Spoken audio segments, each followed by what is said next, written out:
तो क्या अगर ये पूछेंगे मोदी जी अगली बार भी हमारे प्रधानमंत्री रहेंगे?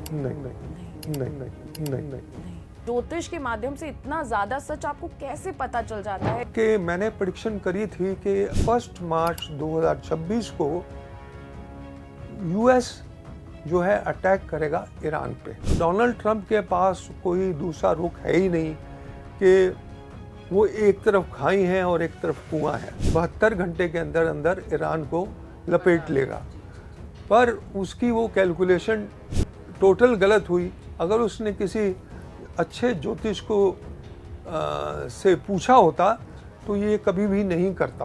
केतु और मंगल का मिलना तो बहुत ही खराब है, और उस टाइम पे हम ये सोच सकते हैं कि जिसमें 40% पॉसिबिलिटी है कि परमाणु जो है उसमें इस्तेमाल हो। 3 जून 2027 से पहले उनकी लाइफ में बहुत बड़ा अरेस्ट होगा। युद्ध का असर क्या भारत पे देखने को मिलेगा? देखिए, मैंने अपनी लाइफ में इतना खराब पीरियड कभी नहीं देखा। 2025, 2026, 2027 तो इससे भी खराब है। 2026 17 मई और 1 जून 2030 की जो कुंडलियां हैं वो दिखाती हैं कि हम विश्व महायुद्ध की ओर चल रहे हैं। तो जो वहाँ व्यक्ति विराजमान हुआ है, जिसको वहाँ की सत्ता मिली है, वो वेस्ट बंगाल के लिए क्या क्या करेगा और कैसा रहेगा वो व्यक्ति बंगाल के लिए? दोनों का टेन्योर जो है 3 जून 2027 के बाद लड़खड़ाने लगेगा। किसी भी कुंडली के अंदर अगर राहु स्ट्रांग है तो उस आदमी को, मैं आपको बता रहा हूँ, वो सबसे स्ट्रांग आदमी होता है। अखिलेश यादव जी की बहुत इच्छा रहती है और वो हमेशा एक्टिव भी रहते हैं और आए दिन प्रेस कॉन्फ्रेंस भी करते हैं। कभी उनका मौका लगेगा कि वो दोबारा से सत्ता में आए और शासन करें फिर से यूपी पे? मुश्किल लगता है। मुश्किल लगता है। पीएम योगी का नाम लेते हैं कि वो हमारे प्राइम मिनिस्टर होने चाहिए और वो राज करने चाहिए, तो कभी उनको ऐसा मौका मिलेगा कि वो प्राइम मिनिस्टर बने? तो नरेंद्र मोदी जी चाहे किसी भी वजह से स्टेप डाउन करें। नमस्कार, मैं हूं सुप्रिया और आप देख रहे हैं हमारा विशेष पॉडकास्ट, जहां आज चर्चा होगी दुनिया की राजनीति की, युद्ध, भारत अमेरिका और आने वाले समय के बड़े बदलावों पर, लेकिन ज्योतिष के गहरे दृष्टिकोण से। जी हां, आज हमारे साथ मौजूद हैं एक ऐसे विद्वान जिन्होंने इंजीनियरिंग की और जनरल मैनेजर जैसे बड़े पद पर काम किया, लेकिन जीवन को समर्पित किया वैदिक ज्योतिष के शोध और साधना को। 1986 में एक सटीक भविष्यवाणी से शुरू हुआ इनका ज्योतिषीय सफर आज हजारों भविष्यवाणियों, 850 से अधिक यूट्यूब वीडियोस और लगभग 95 से 96 एक्यूरेसी तक पहुंच चुका है। भारतीय विद्या भवन नई दिल्ली से ज्योतिषाचार्य की उपाधि, ज्योतिष के महान विद्वान श्री के.एन. राव की मार्गदर्शन और साउथ इंडियन एस्ट्रोलॉजर पर गहरा शोध और सरोज मेमोरियल अवार्ड से सम्मानित ये केवल एक ज्योतिषाचार्य नहीं बल्कि शोध आधारित भविष्यवाणी के लिए पहचाने जाते हैं। इन्होंने कोरोना महामारी की पहले ही भविष्यवाणी कर दी थी। इसके साथ ही इजराइल हमास कॉन्फ्लिक्ट जैसे कई विश्व घटनाक्रमों की भविष्यवाणी पहले से ही इनके द्वारा की थी। तो स्वागत कीजिए प्रसिद्ध ज्योतिषाचार्य, रिसर्चर और आध्यात्मिक विशेषज्ञ आचार्य अनिल अग्रवाल जी का। गुरुजी, आपका बहुत बहुत स्वागत है। थैंक यू, धन्यवाद सुप्रिया जी मेरी इंट्रोडक्शन का। और मैं सारे अपने दर्शकों को स्वागत करता हूं कि वो कुछ टाइम निकाल के मेरे पॉडकास्ट को सुने। जी बिल्कुल गुरुजी, मैं ये, क्योंकि मैं आपको गुरुजी ही बोलूँगी, आपका इतना लंबा जो सफ़र है ज्योतिष का और जो भविष्यवाणी है आपकी, हमें भी पहले से पता है, कोरोना की भविष्यवाणी आपने पहले ही कर दी थी और फिर कोरोना बाद में आया था, और कई ऐसी भविष्यवाणी हैं जो आपकी पहले से ही पहले सही हो चुकी हैं। और हम आपकी वेबसाइट पे कोई भी घटनाक्रम होता है, आपकी वेबसाइट पे उसकी पहले ही भविष्यवाणी हो जाती है। तो वही मतलब मैं जानना चाहूंगी कि इतनी सटीक भविष्यवाणी और ज्योतिष के माध्यम से इतना ज्यादा सच आपको कैसे पता चल जाता है? इतनी सटीक जो भविष्यवाणी है वो आप कैसे करते हैं? देखिए, मैं आपको बताता हूँ, ज्योतिष एक ऐसा सब्जेक्ट है, सारा मैथमेटिकल कैलकुलेशन पे है। और मैं ऐसी विधियाँ इस्तेमाल करता हूँ जो कि नॉर्मल एस्ट्रोलॉजर्स नहीं करते हैं। जो मेंदनी ज्योतिष है वो एक डिफरेंट, बिल्कुल ही फ़र्क सब्जेक्ट है, जो कि बर्थ चार्ट या जन्म कुंडली से देखा जाता है। उसका तरीका टोटली फ़र्क होता है, जबकि सारे एस्ट्रोलॉजर्स उसको बर्थ चार्ट की तरह ही, जन्म कुंडली की तरह ही देख के बताते हैं।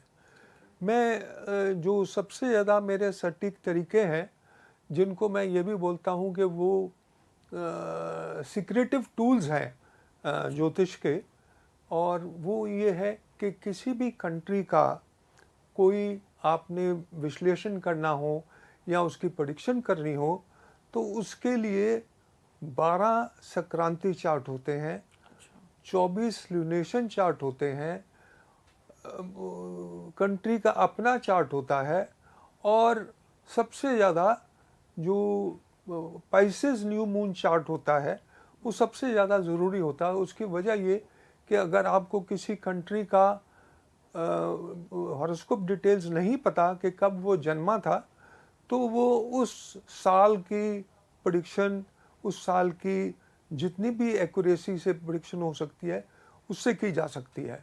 ये एक पहलू है। दूसरा पहलू है कि मैं के.एन. राव जी की थ्योरी ऑफ इनएविटेबिलिटी को इस्तेमाल करता हूँ।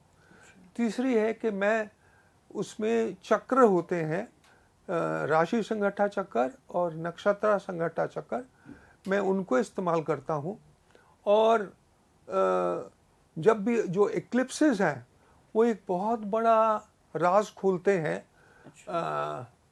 ब्रह्मांड में। जब भी एक्लिप्सेस आते हैं, जैसे कि कोरोना वायरस है या कोई भी हैपनिंग आदमी की लाइफ में भी अगर कोई हैपनिंग है, तो वो जो चेंज आता है वो राहु केतु के बदलने से, वो बड़ा ही महत्वपूर्ण होता है। और इन सारी विधियों से मैं जो है इसका विश्लेषण करता हूँ। साथ में प्रश्न ज्योतिष को मैं आपको छोटा सा एग्जाम्पल देता हूँ कि मैंने प्रेडिक्शन करी थी कि 28 फरवरी या 1 मार्च 2026 को यूएस जो है अटैक करेगा ईरान पे। और वो 28 तारीख को ही हुई। कॉम्बिनेशंस देखे गए, उसमें सबसे ज़्यादा जो जोर है वो मंगल और शनि के ऊपर प्रभावित होता है। और उसकी वजह क्या है कि मंगल कालपुरुष की कुंडली का लगन का मालिक है और 8वें घर का मालिक है। 8वें घर का मालिक जो बहुत खराब होता है वो लगन का मालिक है, भूमि पुत्र है। और शनि जो है वो 10वें और 11वें घर का मालिक होता है अगर हम कालपुरुष की कुंडली लें।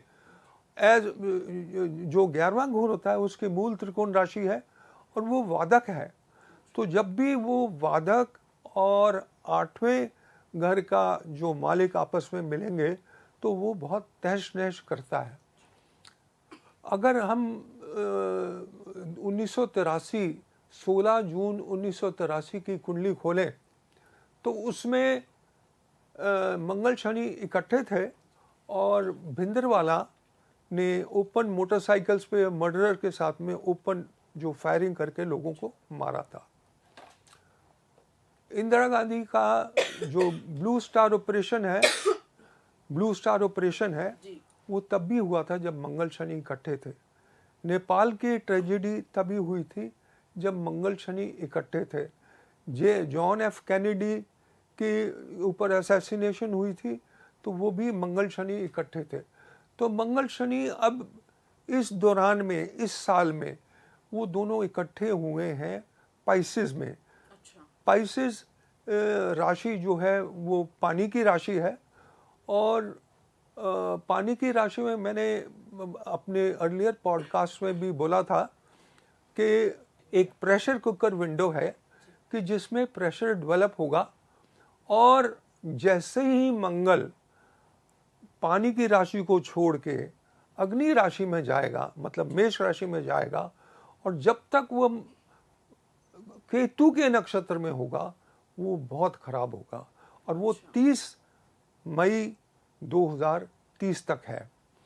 और जो दूसरी चीज़ ये कि जिस तरह मैंने बताया कि मैं राशि संघटना चक्र और नक्षत्र संघटना चक्र को इस्तेमाल करता हूँ, वो एक बहुत बड़े इंडिकेटिव होते हैं वॉर के लिए। अच्छा। तो उसमें केतु का जो वेद है वो मंगल शनि पे है, और मंगल शनि का वेद है केतु पे। अच्छा। केतु अग्नि राशि में है, वो दोनों पानी की राशि में है। इसका मतलब क्या है, पानी से, लिक्विड से रिलेटेड और गर्म से रिलेटेड। जिस तरह कि हम एक लोहे को गर्म करें बिल्कुल रेड हॉट टेम्परेचर पे और उसको पानी में डाल दें, तो क्या होगा, वो लोहा क्रैक कर जाएगा। टूट जाएगा। और अगर हम बर्फ को लें और उसको आग में डाल दें तो वो बर्फ नहीं रहेगी। ये वेद क्रिएट हुआ है 20 मार्च से लेके, और जब तक ये मंगल मेष राशि में नहीं जाता 12 मई तक। ये बहुत ही खतरनाक टाइम है। और दूसरा कि जैसे मैंने बताया कि वो प्रेशर कुकर विंडो है, तो मंगल जैसे ही अग्नि राशि में जाएगा वो ब्लास्ट करेगा। तो वो ही हो रहा है। और मैंने ये भी बताया था कि 10 तारीख से लेके और 15 तारीख का टाइम जो मई का है सबसे ज़्यादा क्रूशल होगा, जो कि वर्ल्ड के लिए एक बहुत बड़ा संकेत देगा कि युद्ध बढ़ेगा कि कम होगा। अभी जो 10 मई से लेके 15 मई तक का जो समय है। और मीटिंग आपको मालूम ही होगा कि आज मीटिंग हुई है, 14 तारीख है, आज ही मीटिंग हुई है डोनाल्ड ट्रंप की और जी की, और वो 10 बजे हुई है। मैंने उसकी प्रश्न कुंडली बनाई और प्रश्न कुंडली से मैंने फट से अपने वेबसाइट पे डाल दिया कि ये फेलियर होगी। अच्छा। हाँ, इसमें कोई भी अगर कोई संकेत मिलता भी है तो वो टेम्पररी होगा, जो कि चलेगा नहीं। अगर कोई सीज फायर होता है वो टेम्पररी होगा, वो चलेगा नहीं। और डोनाल्ड ट्रंप के पास कोई दूसरा रुख है ही नहीं कि वो एक तरफ खाई है और एक तरफ कुआं है। उसने ये स्टेप ले लिया 28 फरवरी को अटैक करने का, ये सोच के कि ये 72 घंटे के अंदर अंदर ईरान को लपेट लेगा। पर उसकी वो कैलकुलेशन टोटल गलत हुई। अगर उसने किसी अच्छे ज्योतिष को से पूछा होता तो ये कभी भी नहीं करता। और दूसरी चीज़ ये है कि जो मैंने बताया थ्योरी ऑफ इनएविटेबिलिटी इस्तेमाल करता हूँ, तो मैंने यूएस, ट्रंप, इज़राइल और नेतन्याहू की कुंडली में मैंने देखा कि जब भी कोई एक्लिप्स कुंडली के अंदर मंगल के ऊपर होता है या मंगल से 7वें घर में होता है, तो वो बहुत ही खतरनाक होता है। और स्पेशली अगर डिग्रीज कंप्लीट नियर हो तो बहुत ही खराब होता है। अब डोनाल्ड ट्रंप के केस में मंगल उनका लगन में है, लियो में है, सिंह राशि में है, और जितने ग्रहण लगे हैं वो कुंभ में लगे हैं, तो 7वें में लगा कुंभ में। और फिर जो आने वाला टाइम है उसमें जो नेगेटिव प्लैनेट्स हैं वो लियो में आ जाएंगे। तो केतु होगा बिल्कुल नज़दीक डिग्री में होगा, मंगल से 6 डिग्री के ऊपर होगा, और बृहस्पति भी होगा, और 3 ग्रह होंगे, मंगल, बृहस्पति और केतु, जो कि बहुत ही मतलब केतु और मंगल का मिलना तो बहुत ही ख़राब है। और उस टाइम पे हम ये सोच सकते हैं कि जिसमें 40% पॉसिबिलिटी है कि परमाणु जो है उसमें इस्तेमाल हो। अच्छा, अभी या आगे जाके? नवंबर में। अच्छा, नवंबर में। जी। और दूसरी चीज़ मैं और आपको बताना चाहता हूँ कि डोनाल्ड ट्रंप के जो स्थितियाँ चल रही हैं उनकी बृहस्पति में शुक्र की दशा चल रही है। मैंने एक भी ज्योतिष को नहीं देखा जो कि जिसने बोला हो कि वो बृहस्पति क्यों खराब है उनके लिए। उसकी वजह मैं आपको बताता हूँ। बृहस्पति अष्टमेश है, पंचमेश है और अष्टमेश है उनकी कुंडली का। वो फॉलन है। फॉलन का मतलब यह है कि वो लिब्रा में गया, तुला राशि में गया और फिर वापस वर्गों में आ गया, कन्या में वापस आ गया। ऐसा ग्रह जो कि एक राशि से पिछली राशि में जाता है वो बहुत ही डेंजरस होता है। मैं बृहस्पति की बात अलग से करूंगा, पर उनकी कुंडली में वो उसको फॉलन बोलते हैं। लोगों को फॉलन का पता ही नहीं है। अगर 90% एस्ट्रोलॉजर्स को पूछोगे तो उनको फॉलन का मतलब ये समझते हैं कि डेबिलिटेटेड है। पर ये तमिल क्लासिक्स के मुताबिक इसको बहुत महत्व दिया गया है। दूसरा, वो बृहस्पति जो है वो 22वें दृष्टिकोण का मालिक है। 22वें दृष्टिकोण का मालिक जो जब भी दशा आती है 22वें दृष्टिकोण के मालिक की, तो वो एक बहुत बड़ा अरिष्ट लाती है लाइफ में। अब उनका बृहस्पति 26 डिग्री का है और शनि जब भी 22वें दृष्टिकोण की राशि पे ट्रांजिट करता है तो वो बहुत अरिष्ट देता है। मैं आपको एक छोटा सा एग्जांपल देता हूँ। मेरी बेटी के 22वें दृष्टिकोण कुंभ था और जितनी देर कुंभ में शनि रहा, आखिर दम पे उसको कैंसर डायग्नोज हुआ। तो मेरा कहने का मतलब है वो एक आपको मृत्यु तुल्य कष्ट देता है। जब भी शनि 22वें दृष्टिकोण की राशि पे चले तो वो मृत्यु तुल्य कष्ट देता है।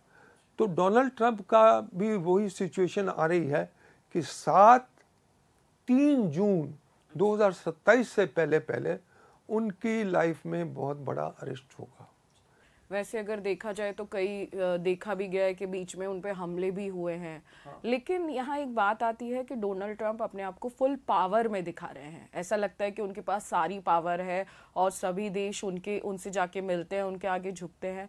तो इतनी ताकत जो हमें सामने से दिख रही है, क्या उनके पास है? आपने उनकी कुंडली देखी है, क्या वो इतने दमदार हैं? क्या वो सबसे रिश्ते बना के चल रहे हैं? देखिए, उनकी कुंडली में मंगल लगन में है।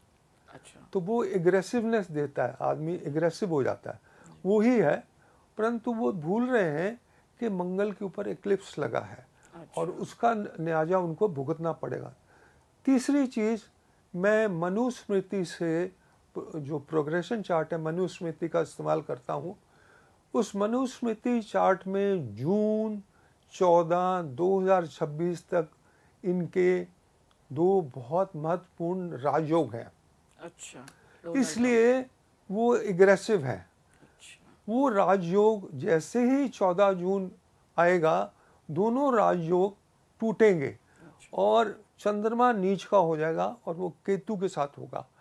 तो वो बहुत ही खराब है, चंद्रमा नीच के साथ और केतु। तो इसका मतलब अगला साल जो है 14 से उनके लिए बहुत ही खराब होगा। और मेरी अपनी भविष्यवाणी ये कहती है कि ब्रॉडर स्पेक्ट्रम में अगर देखें तो विस्तार करें तो 3 जून 2027 और उससे पहले 15 मई जो कि अभी चल रहा है, 15 मई 2026 उनके लिए एक शॉकिंग न्यूज़ दे सकता है जिसमें उनको स्टेप डाउन करना पड़ेगा। और जो मैंने बताया कि थ्योरी ऑफ इनएविटेबिलिटी है, उसमें अगर जो पूरी उसकी जो रिक्वायरमेंट पूरी होती है तो आदमी को 8 टाइप के ह्यूमिलेशन फेस करनी पड़ती हैं। 8 टाइप की ह्यूमिलेशन क्या है? Political isolation, step down from pedestal, मतलब अपनी कुर्सी को त्याग देना पड़ेगा। चौथी चीज ऑलरेडी हो गई है उनसे, जो इनके ऊपर असैसिनेशन हुई है। अब असैसिनेशन के ऊपर मैं बात करता हूँ। देखा ये गया है कि जब भी किसी की असैसिनेशन होती है या जो उतार आता है आपकी जॉब के अंदर या आपके पॉलिटिकल कैरियर में, तो वो जैसे मैंने बताया मंगल के ऊपर एक्लिप्स लगता है। तो महात्मा गांधी के जब असैसिनेशन से पहले उनके मंगल के ऊपर एक्लिप्स लगा था। फिर नेपाल ट्रेजेडी हुई थी तो मंगल के ऊपर एक्लिप्स लगा था। जॉन एफ कैनेडी के ऊपर असैसिनेशन हुई थी तो मंगल के ऊपर एक्लिप्स लगा था। और आपको हमको तो मालूम ही है कि जब ब्लू स्टार ऑपरेशन हुआ उसके बाद क्या हुआ, वो तो कोई आदमी भूल ही नहीं सकता। 1984 के जो झगड़े हुए थे। और दूसरी चीज़ ये है कि जब ये एक्लिप्स लगता है और मंगल अगर आपके मार्का को देखता है तो उस टाइम वो सिचुएशन बड़ी ख़राब होती है। तो वो सिचुएशन भी बन रही है।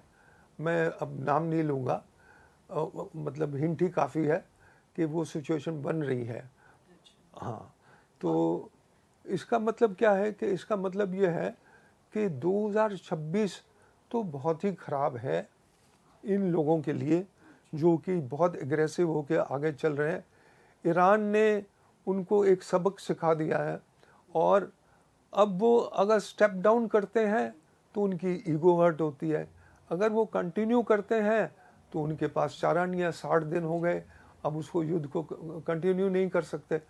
तो वो वाया मीडिया ढूंढ रहे हैं, डिले कर रहे हैं, 5 दिन और 7 दिन और जी, 2 दिन और, 2 दिन और क्या होता है। हाँ जी। पर वो उसका कुछ फायदा नहीं होगा। जैसे ही जून नजदीक आ गया तो इनको जो है इनका जो मेंटल लेवल खत्म हो जाएगा। दूसरा कि मंगल मेष राशि में 12 मई से लेके 21 जून तक रहेगा। अच्छा। तो 21 जून तक तो ये युद्ध के अंदर शांति आती नहीं, दिख रही है। कोई नहीं शांति आती। अगर रुकता भी है तो वो थोड़ी देर के लिए रुकेगा, वो फिर वापस आ जाएगा। अच्छा गुरुजी, यहाँ एक बात आती है क्योंकि अब भविष्यवाणी करते हैं, युद्ध का असर क्या भारत पे देखने को मिलेगा या जो ग्रह है उनकी स्थिति क्या ऐसी बन रही है कि ये युद्ध का असर पूरे विश्व में देखने को मिल सकता है? बिल्कुल। ये देखिए, जिस तरह मैंने बताया कि 2010 में हमने डिस्कस किया था कि थर्ड वर्ल्ड वॉर कब होगी, 20 साल पहले, तो उसकी डेट्स भी मैं बता सकता हूँ आपको। 17 मई और 1 जून 2030 की जो कुंडलियाँ हैं वो दिखाती हैं कि हम विश्व महायुद्ध की ओर चल रहे हैं। क्योंकि मंगल ही सारा ग्रह है जो कि ये सारे काम करवाता है। और जब मंगल शनि मिल जाते हैं तो और भी ज़्यादा उससे नुकसान होता है। तो इसका इफेक्ट तो सारे वर्ल्ड पे आएगा। 2030 में आप बोल रहे हैं कि विश्व युद्ध होने की संभावना है? संभावना, पूरी संभावना है। और उसके कॉम्बिनेशन भी मैं आपको बता देता हूँ। अभी मंगल शनि इकट्ठे हैं सिर्फ। अच्छा। राहु साथ में नहीं है, केतु साथ में नहीं है। अगर मंगल शनि के साथ में केतु या राहु भी होते तो वो बहुत डैमेजिंग होते, साफ कह देता कि परमाणु शक्ति इस्तेमाल होगी। अब पर मंगल और केतु तो इकट्ठे हो रहे हैं नवंबर में, तो उसमें शनि नहीं है पर मंगल और केतु तो हो रहे हैं। और मंगल शनि को देखेगा 8वीं दृष्टि से, तो कुछ ना कुछ तो योग बना रहा है। और 2026 तो एक ट्रेलर है। अगर हम 2027 की देखें तो 3 ग्रह वक्री हो रहे हैं, मंगल, बृहस्पति, शनि। और जब तीनों ग्रह ये वक्री होते हैं तो ये बहुत ही खराब होता है। स्पेशली मंगल जैसा ग्रह वक्री होगा। और दूसरी चीज़ वो मैं आपको बीच में बताना भूल गया कि बृहस्पति जो है वो 2025 से लेके 2033 तक अतिचारी है, अच्छा, उसकी कोई बात ही नहीं कर रहा। वो कष्टकारी होता है वो बहुत कष्टकारी होता है। जितने भी विश्व महायुद्ध हुए हैं, महाभारत हुई है, इंडिया की जो पार्टीशन हुई है, अब कोई भी चीज़ ले लें तो उसमें कोरोना वायरस है। जी। कोरोना वायरस के टाइम पे भी अतिचारी था और सब ने कहा कि वो जब वो कैप्रिकॉन राशि में गया, कैप्रिकॉन राशि हिंदी में मेरे को नहीं मालूम, तो कैप्रिकॉन राशि में गया तो फिर वापस वो धनु राशि में आ गया। जी। तो सब ने कहा कि धनु राशि में जा आ गया तो कोरोना वायरस खत्म हो जाएगा। और मैंने कहा था उस टाइम कोरोना वायरस बढ़ेगा, और वही बढ़ा। और मैंने ये भी बताया था कि 16 मार्च 2021 के बाद धीरे धीरे ये शांत होगा। और वैसे ही जो ग्रह हैं अभी बन रहे हैं आपके, ये जो वायरस आया है अर्जेंटीना से, जी। तो वैसे ही स्थिति वाला जो वायरस। हाँ, जी। तो वो वायरस आया है पर वो ज़्यादा तंग नहीं कर पाएगा, वो जून तक ही है। जब तक राहु केतु इस अक्ष में रहेंगे तब तक वो तंग करेंगे, क्योंकि देखा ये गया है कि जब राहु अपने नक्षत्र में हो, केतु अपने नक्षत्र में हो, या राहु केतु के नक्षत्र में हो और केतु राहु के नक्षत्र में हो, तो वो वायरस डेफिनेटली फूल आता है। चाहे वो स्पेनिश फ्लू था, चाहे वो कोविड था, चाहे वो अब अर्जेंटीना का। और इसकी प्रेडिक्शन भी मैंने जनवरी 2026 में अपनी वेबसाइट पे करी थी कि ये अप्रैल से लेके और नवंबर तक ये तंग करेगा। तो गुरुजी, जैसे यहाँ ये एक बात आती है कि हम लोग कुछ सालों पहले बहुत महामारी से गुजरे, कोरोना वायरस था, फिर देखा कि बहुत आगजनी हुई, बहुत एक्सीडेंट हुए, बहुत ऐसे केसेस आए जिसमें ऐसा लगा कि भारत बहुत ज़्यादा कष्ट में है, भारत के लोग बहुत ज़्यादा कष्ट में हैं। और कई भविष्यवाणी, और आजकल सोशल मीडिया का ज़माना है, बहुत वायरल कंटेंट चलता है, तो बोला जाता है कि 2026 में दुनिया खत्म हो जाएगी, शुरुआत ही ऐसे हुई है। तो वही लोगों का सवाल आता है कि अब क्या क्या देखना बचा है आगे जो लोग हैं उन्हें, क्योंकि जब 2026 शुरू हुआ तो जनवरी में देखा कि कितना बड़ी चीज हुई, और उसके बाद आते आते एयर इंडिया का जो विमान हुआ, बहुत सारी ऐसी चीजें थी जिन्होंने बहुत दुख दिया। तो 2026 की ही अगर बात कर ले तो क्या क्या देखना बचा है? देखिए, मैंने बताया एक तो वायरस का है जी, युद्ध है, इकोनॉमी ब्रेक करेगी, अच्छा, इन्फ्लेशन बढ़ेगी। अच्छा, और अभी बृहस्पति का मैं बताना भूल गया, आपको बीच में रुक गया, भूल गया था मैं। बृहस्पति जब अतिचारी होता है तो वो बहुत खराब क्यों होता है मैं आपको बताता हूँ। बृहस्पति एक राशि में 12 महीने रहता है। अभी सिचुएशन क्या है कि 2025 और 2026 में बृहस्पति ने 4 राशियां बदली हैं, मतलब एक साल में 4 राशियां बदली हैं। पहले वो टॉरस में था, फिर जेमिनी में गया, फिर कैंसर में गया, फिर वापस जेमिनी में आ गया। तो अभी जेमिनी में चल रहा है, वो बहुत ख़राब है क्योंकि, और बृहस्पति क्या होता है, एक टीचर की तरह होता है। एक टीचर कोई नॉर्मल बच्चों की क्लास को 45 मिनट्स का लेक्चर होता है, परंतु उसकी गति बहुत तेज़ है। गति, जबकि उसकी गति 2.25 डिग्रीज होनी चाहिए पर मंथ की, वो 6-7 डिग्री पे चल रहा है, तो 3-4 गुना तेज़ चल रहा है। तो उससे क्या होगा कि जो टीचर आएगा, बच्चों को जो शिक्षा देगा, वो 45 मिनट की जगह सिर्फ 15 मिनट का लेक्चर देगा। और वो जो एक लेक्चर था जो 45 मिनट का, वो 3 क्लासेस के अंदर वो बांट देगा। तो आप देख लीजिए क्या बृहस्पति की शुभता कैसे रहेगी, कैसे मिलेगी और किसको मिलेगी। हाँ, तो ये एक बहुत बड़ा फैक्टर है। 2033 में जाके बृहस्पति जब कुंभ राशि में जाएगा, वो सबसे ऑस्पिशियस माना जाता है। उसके बाद वर्ल्ड को राहत मिलेगी, उसके बाद ही राहत मिलेगी। और बृहस्पति का मैंने बता दिया आपको। और एक सवाल है मेरे पास, क्या 2026 में मंगल और शनि का प्रभाव देशों के बीच टकराव को बढ़ाएगा? बिल्कुल बढ़ाएगा, पर ये 21 जून तक है। अच्छा, 21 जून के बाद चीजें नॉर्मल हो जाएगी? नॉर्मल तो नहीं होंगी, पर यह है कि जो उसका इंटेंसिटी है वो थोड़ी कम हो सकती है। और आपको भी पता है कि ना ही डोनाल्ड ट्रंप ज़्यादा देर के लिए युद्ध लड़ सकता है और ना ही ईरान लड़ सकता है। तो अभी के सिनेरियो में तो यही लग रहा है कि 21 जून तक स्थितियाँ ठीक नहीं है और 21 जून के बाद ही फिर उसके बाद स्थितियाँ फिर नवंबर में खराब होंगी बहुत। गुरुजी, जैसे हम कोई भी पॉडकास्ट करते हैं उससे पहले हम लोग अपनी वेबसाइट पे जो लोग सवाल पूछना चाहते हैं वो बताते हैं कि ये हमारे साथ अतिथि हैं, आपके सवाल क्या हैं आप भेजिए। तो कुछ लोगों के सवाल आए हैं वो मैं आपसे पूछूंगी।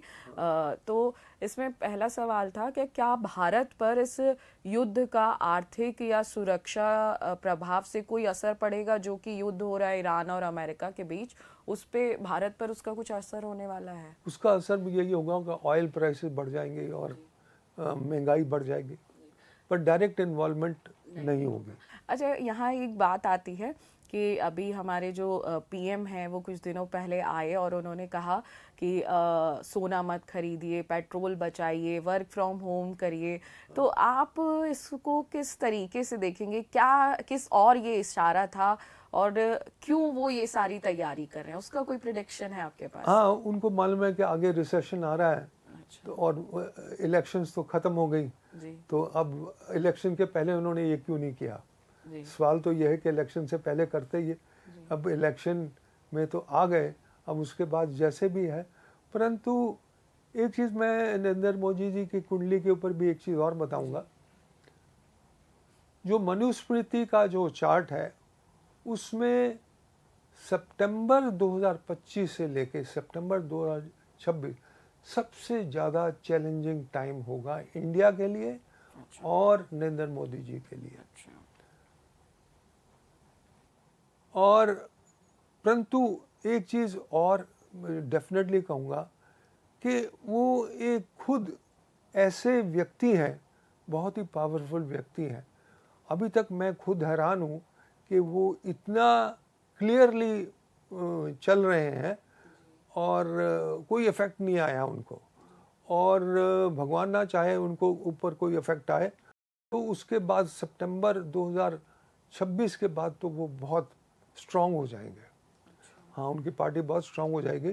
पर जो भी होना है वो जून का महीना है और फिर नवंबर का महीना है और अगले साल जो इंडिया का जो सिचुएशन है वो ठीक नहीं है।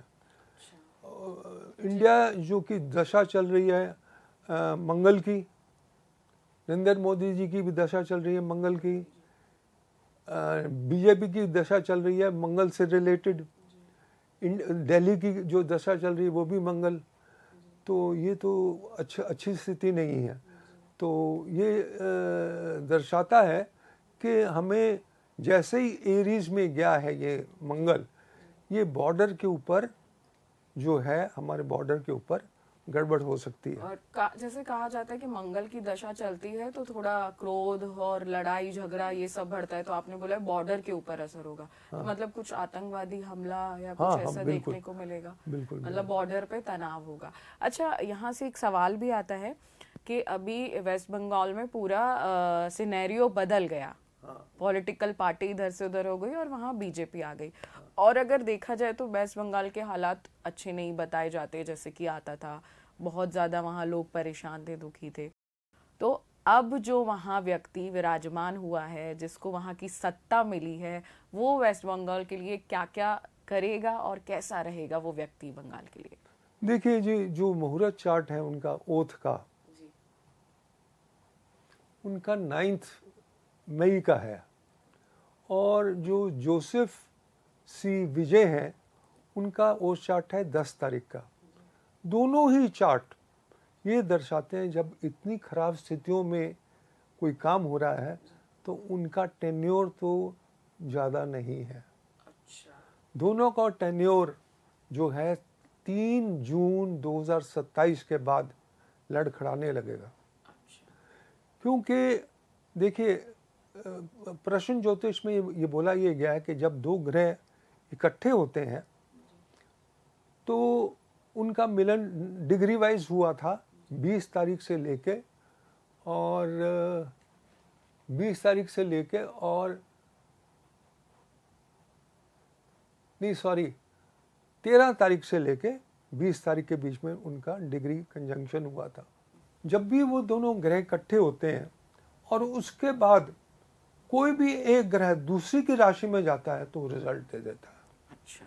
अब देखिए दोनों के केस में मंगल और शनि इकट्ठे हैं और 3 जून 2027 को शनि जो है मंगल के घर में चले जाएगा। तो आप खुद देख लीजिए, आपस में ही बैर होगा। हाँ हाँ, जी, तो सारे ये ग्रह हो सकता है कि शुरू में इनकी पावर ठीक हो, पर दोनों के जो मुहूर्त चार्ट है वो 0 है। अच्छा, तो फिर इसमें ये सवाल आता है कि सत्ता परिवर्तन होगा या अंदर ही अंदर अपनी ही पार्टी में अपनी ही पार्टी में कुर्सियां बदलेंगी? हाँ। अच्छा, तो मतलब और अगर ऐसे देखा जाए कि वहां के लोगों को, बंगाल के लोगों को शांति मिलेगी ये सत्ता परिवर्तन से? इन्हें अभी तो ठीक है मिलेगी, पर वो दुर्भाग्यवंश जो है वो शॉर्ट लिव्ड होगी। अच्छा, हिंसा और टकराव थोड़ा कम होगा बंगाल में? नहीं, बढ़ेगा। और अगर ऐसा देखा जाए कि बीजेपी जो है हर तरीके से हर स्टेट को जीतती चली आ रही है, तो क्या कभी विपक्ष को अब सत्ता मिलेगी या बीजेपी का हमेशा बोलबाला रहेगा? देखिए विपक्ष का तो आने का तो कोई मतलब ही नहीं। अच्छा। राहुल गांधी की कुंडली में शनि जो है 7वें घर में है नीच का, और शनि वहीं आ जाएगा। शनि पॉलिटिक्स का कारक है, वो उनके लिए वर्स्ट पीरियड होगा 3 जून 2027 से लेके 29 नवंबर 2029 तक। क्योंकि कोई भी ग्रह अपना ज़्यादा इफेक्ट जब देता है जब उसी के ऊपर आता है, तो शनि खराब है। शनि के ऊपर जब शनि आएगा और जब वक्री होगा, एक चीज़ मैं यहाँ और शेयर करना चाहूँगा कि शनि वक्री जब होता है, सपोजिंग शनि जब अपनी नॉर्मल अवस्था में हो, नॉर्मल गति में हो, तो वो आपको उसने कुछ दिया या लिया। जब वो वक्री होता है तो वो चेक करता है कि मैंने ठीक दिया या ठीक लिया, और जब वो वक्री होकर डायरेक्ट होता है फिर दोबारा, तब वो रिजल्ट देता है। मैं आपको अपना एक्सपीरियंस बता रहा हूँ कि दिसंबर 2025 मैं दुबई जा रहा था अपने बेटे के पास। तो मैंने अपनी बेटी को बोला कि मैं हॉस्पिटलाइज होऊंगा, डरना नहीं। अच्छा। मैं हॉस्पिटलाइज होऊंगा 14 जनवरी को, और वो घातक होगा पर मेरे को कुछ नहीं होगा। तो मेरी बेटी ने पूछा ऐसा क्यों? तो मैंने कहा देखो मेरी 7.5 चल रही है, शनि वक्री हुआ तो उसने डायरेक्ट हुआ, उसने कि उसी डिग्री पे गया, टच करके वापस पीछे चला गया। अब जब दोबारा आएगा तो उसने मेरे को हॉस्पिटल में पहुंचा दिया और मैं डेथ स्टेज पे पहुंच गया था, पर एज गॉड विलिंग बच गया। और बेटी बहुत ही हैरान हुई कि आपने ये अपनी प्रेडिक्शन करी थी और बिल्कुल ठीक निकली। तो मैंने कहा कि भाई वो जो शनि है जब वक्री से डायरेक्ट सिचुएशन में आता है तब वो रिजल्ट देता है। तो यही सिचुएशन बनेगी। और फिर सबसे ज़्यादा खराब चीज़ क्या है कि 3 ग्रह मंगल, शनि, बृहस्पति सारे फॉल करेंगे। सारे फॉल करेंगे अपनी राशि में। पहले वो एरीज में चल जाएगा, मेष में, फिर वापस आ जाएगा पाइसेस में, और जब पाइसेस में डायरेक्ट होगा और सत्यानाश करेगा वो। इसी तरह मंगल लियो में जाएगा, सिंह राशि में जाएगा, फिर वो कर्क राशि में वापस आ जाएगा।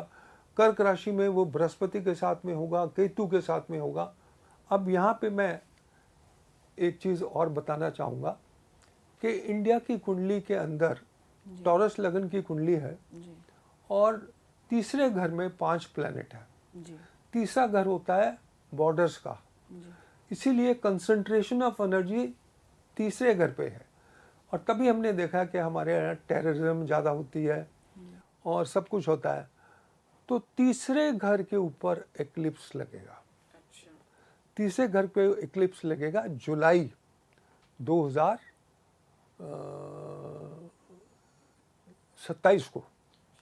तो जब एक्लिप्स लगेगा तो वो सिचुएशन बहुत ही खराब होगी, वो ज़्यादा भयंकर होगी बॉर्डर कंट्रीज के साथ। जी, मतलब भारत के लिए वो सिचुएशन खराब रहेगी। तो अगर देखा जाए तो सिचुएशन तो 2026 से ही खराब होनी खराब शुरू हो चल गई। रही है, 25 भी कोई बेहतर गया नहीं है। हाँ। बहुत अप्स एंड डाउन्स देखे, बहुत चीजें देखी। एक चीज और बताना चाहूंगा, 5 साल का साइकिल होता है प्लैनेट्स का। अच्छा, 2025 से 2020 से ले लीजिए, 2025 आया, पहले 2020 में कोरोना वायरस आया, 2025 के बाद 2026 आया, ये युद्ध आ गए, 2025 से 5 साल और डालिए, 2030 आ गए। तो ये साइकिल जो है 10 साल का बहुत ही खराब है। अगर जैसे हम वैश्विक स्तर पे बात करें तो युद्ध चल रहा है और तमाम रिश्ते बनाने की भी कोशिश कर रहे हैं। अगर ऐसे शुरू से चार्ट बनाएं कि ईरान और अमेरिका का बहुत बड़ा युद्ध है, क्या ये युद्ध विश्व युद्ध की ओर जाने वाला है? बिल्कुल विश्व युद्ध की तरफ जा रहा है। और कब तक ऐसा होगा? क्योंकि जब विश्व युद्ध होता है तो भले ही 2 देशों के बीच हो रहा हो, लेकिन इसका असर पूरे विश्व में पड़ता ही पड़ता है। देखिए, जो तीसरा विश्व महायुद्ध है, मैंने बताया जैसे कि मई और जून 2030 में होगा। अच्छा, तो वो इंडिया की लगन और 7वें घर से रिलेटेड होगा। तो वो तो इंडिया के लिए तो बहुत खराब होगा। फिर अब हम ले सकते हैं और कंट्रीज के लिए भी, मैं नाम नहीं लेना चाहता क्योंकि बहुत से लोग जो हैं वो मेरे को फ़ोन करना शुरू कर देंगे कि क्या हम रीलोकेट करें कि नहीं। अच्छा, हाँ, और वो किसी कंट्री के लिए ज़्यादा बुरा बोलना भी अच्छा नहीं है। अब बहुत डेवलपिंग कंट्रीज़ हैं जिनके, जैसा मैंने बताया, चंद्रमा या सूर्य जिनके रोहिणी नक्षत्र में है। अच्छा, एक रोहिणी नक्षत्र का भी मैं यहाँ बताना चाहूँगा। चंद्रमा की 27 बीवियाँ थी, सबसे ज़्यादा खूबसूरत थी रोहिणी। शनि और चंद्रमा का बहुत बड़ा दुश्मन है, बैर है। तभी 7.5 लगती है कि चंद्रमा के 12वें घर में जब शनि आता है, चंद्रमा के ऊपर आता है और चंद्रमा से सेकंड घर में आता है, तो 7.5 लगती है। तो जब भी शनि, राहु, मंगल, केतु रोहिणी नक्षत्र में जाएगा तो तंग करेगा। अब देखिए, रोहिणी नक्षत्र में जाएगा मंगल, पर वो उसका इतना इम्पैक्ट नहीं होगा 10 जून के आसपास। अच्छा, 10 जून 2026। हाँ जी, जून नहीं, ये जाएगा जुलाई में। अच्छा, जुलाई में जाएगा तो स्थितियाँ कुछ देर के लिए, 45 डेज के लिए वो भी पीरियड है। और कुछ टाइम पीरियड और भी मैं बताना चाहूँगा। सबसे बड़ी चीज़ जो मैंने अभी तक नहीं बताई है वो है राहु जी। राहु के लिए बोला यह गया है कि राहु रोग हरणम, केतु रोग करणम। केतु रोग देता है, राहु रोग को बाहर निकालता है। अब लोगों का मिसकंसेप्ट है कि भी राहु की दशा आ गई, मेरे को तो बीमारी हो जाएगी। नहीं, वो बॉडी में से निकालेगा, वो सॉल्व करेगा, वो बाहर निकालेगा। पर अगर वो वीक हुआ तो बाहर तो निकालेगा, पर उसका क्योर नहीं होगा। मंगल स्ट्रांग होना चाहिए क्योर के लिए, राहु एफ्लिक्टेड नहीं होना चाहिए। अगर आपकी बीमारी होती है, अगर राहु एफ्लिक्टेड आपकी कुंडली में, तो जल्दी से रोग नहीं जाएगा। अब ये राहु जो है, अमृत बोला गया है इसको। राहु अमृत है, नेक्टर है।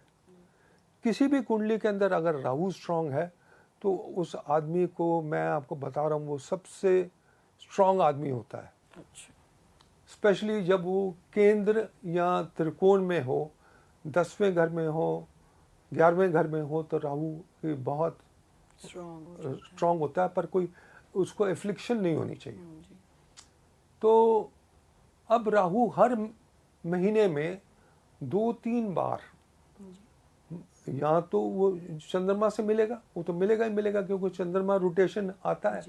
तो या तो चंद्रमा से मिलेगा या फिर सूर्य से मिलेगा। सूर्य से मिलेगा तो बहुत देर के लिए मिलेगा, तो वो खराब हो गया। तो इसका मतलब वो ग्रहण का टाइम होता है। तो ग्रहण के टाइम पे राहु डबल अफ्लिक्टेड होता है। अच्छा। उसकी गति जो है वो लोगों को मालूम ही नहीं है कि वो राहु डबल अफ्लिक्शन जो है बहुत खतरनाक होती है। एक तो क्या कहते हैं एक्लिप्स की वजह से जी। दूसरा वो अपनी गति बदल लेता है।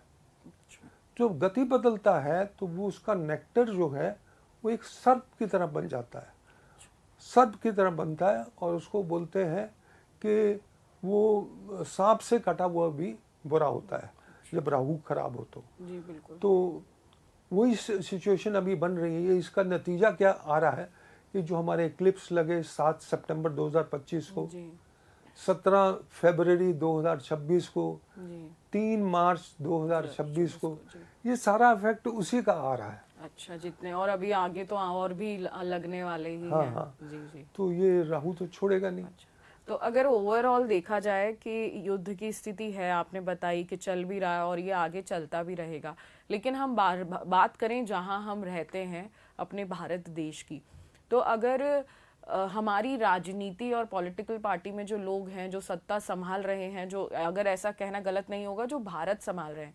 क्या हम लोग इतने ताकतवर हैं? क्या हमारी राजनीति इतनी ताकतवर है कि अगर कोई युद्ध की स्थिति आती है या कोई पैंडेमिक आने वाला होता है तो क्या हमारा देश तैयार है?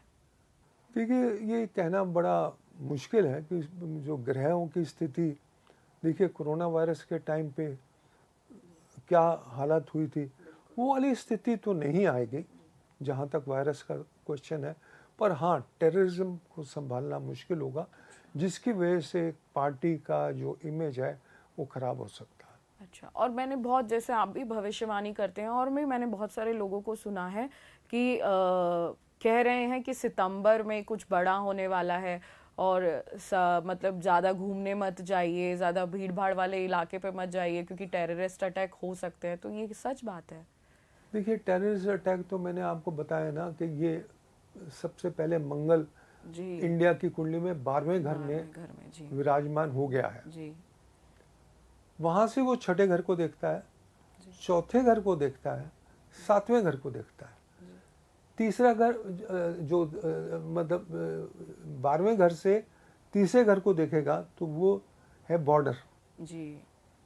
छठे घर को देखेगा तो मिलिट्री की एक्टिविटी, 7वें घर को देखेगा तो वो विदेश से संबंधित, और वो इंडिया की कुंडली में वो 7वें घर का मालिक है, मारक है जी। और वो 12वें घर का मालिक है। तो एक बहुत बड़ी स्पियोनेज हो सकती है इंडिया के ऊपर 21 जून 2025 से पहले पहले, क्योंकि जो दशा भी चल रही है 2026 से पहले। हाँ। अच्छा। और दशा भी जो चल रही है इंडिया की, वो मंगल में राहु चल रहा है। अच्छा। मंगल में राहु, फिर मंगल में राहु में बृहस्पति। बृहस्पति की दशा जब भी अंतर प्रतंतर, महादशा तो खैर नहीं आएगी नहीं महादशा, अंतर और प्रत्यंतर जब भी बृहस्पति की दशा आई है वो इंडिया के लिए बहुत खराब हुई है। उसकी वजह यह है कि वो इंडिया का 8वें घर का मालिक है और वो मूल त्रिकोण राशि उसकी 8वें घर में पड़ती है, और वो टॉरस लगन के लिए, वृषभ राशि के लिए एक दुश्मन है। तो वो जुपिटर की दशा जब भी होगी, जिस पीरियड के लिए होगी, उस पीरियड में देखा जा सकता है कि कब ये टेररिस्ट एक्टिविटी हो सकती है। एक दूसरा, जब वो तीसरे घर में जाएगा मंगल, तीसरे घर में मंगल जाएगा, आपके तीसरे घर में मंगल जाएगा, वो मैं आपको बताता हूँ, नवंबर 2026 से लेके 8 जुलाई 2027। तो सितंबर कैसे कह रहे हैं कि ये तो पहले ही योग बन जाएंगे, क्योंकि केतु भी होगा, मंगल भी होगा, कि मंगल वक्री होगा और बृहस्पति भी वक्री होगा और उसी राशि में होगा। तो बहुत खराब है। सितंबर की तो बात ही नहीं है, ये तो पहले ही हो जाएगा। 2026 तो चल ही रहा है, मई का महीना खत्म होने वाला है। हाँ और आप बोल रहे हैं कि जून जुलाई में कुछ और बड़ा होने वाला है। हाँ। तो हम लोगों को, जो आम जनता है, उसको सचेत रहने की जरूरत है इस बीच। बिल्कुल। तो बॉर्डर पे ही ये युद्ध होने वाला है या? नहीं, देखिए मेट्रोपॉलिटन सिटीज में ज़्यादा होगा। अच्छा। मेट्रोपॉलिटन सिटीज में ज़्यादा होगा। और मैं कहना नहीं चाहता ये कोई कंट्री करवाएगा। अच्छा। हाँ। जो हमारे हित के लिए हमारा दोस्त है या कोई और? जो दुश्मन है। अच्छा, दुश्मन है। हाँ। ठीक है, मतलब कि आप भविष्यवाणी कर रहे हैं कि हम लोगों को सचेत रहना चाहिए, जून जुलाई हमारे लिए अच्छा नहीं है। एक्चुअली देखिए, मैंने अपनी लाइफ में इतना खराब पीरियड कभी नहीं देखा। जी। 2025, 2026, 2027 तो इससे भी खराब है 2026। अच्छा। और वो इंडिया के लिए ज़्यादा खराब है क्योंकि इंडिया को राशि दी गई है कैप्रिकॉर्न की। जी। मकर राशि दी गई है। जी। और मकर राशि के ऊपर एक्लिप्सेस लगेंगे। जी। तो वो इंडिया के लिए बहुत ख़राब है। और वो 9वें और तीसरे घर में एक्लिप्स लगेगा। 9वां घर और तीसरा घर तो आप समझते ही हैं कि वो तीसरा घर जो है बॉर्डर का है। तो जब तक बॉर्डर के ऊपर एक्टिवेशन नहीं होगी तो कैसा होगा? सितंबर, मेरे हिसाब से सितंबर में ग्रहण लगेगा। 9 सितंबर को ग्रहण लगेगा। राहु उस टाइम भी कुछ ना कुछ कर सकता है, परंतु मेरे हिसाब से जब तक मंगल नीच का होके, वक्री होके तीसरे घर में नहीं आएगा, वो बहुत बड़ा कार्यक्रम करेगा। अच्छा। वो बहुत बड़ा कार्यक्रम तो करेगा। जैसे कि अब आप बता ही रहे हैं, भविष्यवाणी कर रहे हैं कि बहुत मुश्किल है, और बॉर्डर के लिए भी, हम लोगों के लिए भी। तो क्या हम लोग इस पे विजय हासिल कर पाएंगे? क्या हम जो आपने बोला कि दुश्मन देश हम पे हावी होगा, क्या हम उसको ध्वस्त कर पाएंगे? देखिए सर, इसमें अगर कोई बड़ा कंट्री है तो उसके साथ कॉम्प्रोमाइज़ करना पड़ेगा। अच्छा। और बाकी जो टेररिस्ट का वो है उसको तो हैंडल किया जा सकता है। टेररिस्ट जो हैं, जितनी भी ऑर्गेनाइजेशंस हैं, उनको तो हैंडल किया जा सकता है, पर होगा ज़रूर। अच्छा। हाँ, होगा ज़रूर। होगा। और कोई भी अगर युद्ध होता है या हमला होता है या कोई भी मतलब आतंकवादी हमला ही कह लें, तो चीजें बिगड़ती तो हैं ही, नुकसान तो होता है ही। पर आप ये जो प्रिडिक्ट कर रहे हैं, इससे शायद लोग ये जो वीडियो देखें, ये पॉडकास्ट देखें, तो शायद लोग सजग हो जाएं, सरकार सजग हो जाए कि अपनी तैयारी करके रखे और पूरे प्लान्स बना के रखे कि हाँ, हमारी ग्रह खराब है, हमारी कुंडली में ऐसे नक्षत्र दिखाई दे रहे हैं, तो हम पहले से पहले सचेत रहें। देखिए, एक चीज़ बताऊं मैं आपको, कोरोना वायरस के टाइम पे सब लोगों की कुंडली तो खराब थी नहीं। जी। कुंडली तो धरी की धरी रह गई। जी। सबको कोरोना वायरस भी नहीं हुआ था। जी। जिनका हॉरोस्कोप स्ट्रांग था उन्होंने सहार लिया, जिनका हॉरोस्कोप वीक था वो मारे गए सब। जी। और मेजॉरिटी लोगों का 60-70% लोगों को तो असर हुआ ही है, जी। पर सारों की कुंडलियाँ तो खराब नहीं थी। बिल्कुल। और यही सिचुएशन जो है 2027 में देखने को मिल रही है। अच्छा, कि कोई महामारी या ये वाली सिचुएशन के लोग जैसे नहीं, कोरोना? महामारी तो नहीं आती। महामारी तो जैसा मैंने आपको बताया, जब तक राहु केतु वो एक दूसरे के नक्षत्र में ना हो या अपने नक्षत्र में ना हो तो नहीं होता। पर कुछ युद्ध की ऐसी स्थिति बनेगी कि वो ऐसा है, कुछ माहौल हो जाएगा जो हमने कोरोना में देखा 2027 में। 2027 में। ये भी एक डराने वाली बात ही है, क्योंकि आपकी जितनी भी भविष्यवाणी है आज तक वो हमेशा सही हुई है, चाहे वो कोरोना पे हो या इजराइल हमास के कॉन्फ्लिक्ट पे हो।